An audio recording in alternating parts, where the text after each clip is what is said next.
Hi, this is Tricia Holderman, the Germ Girl at Elite Facility Systems in Dallas, Texas. I'm inviting all of you in our industry, no matter what you do, to join me in Washington, D.C. to advocate with our senators and congressmen about what our industry needs. Our work touches every building in every community, and yet we're left out of the conversation continually. We know better than anyone that clean, safe spaces don't just happen. They're created by dedicated, well-trained workforce. We are the ones that keep those businesses running and the people healthy.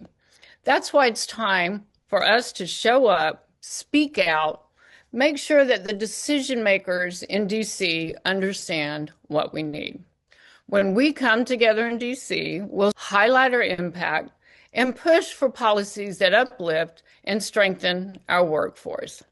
Let's make sure that we have a seat at the table in Washington, D.C. this spring.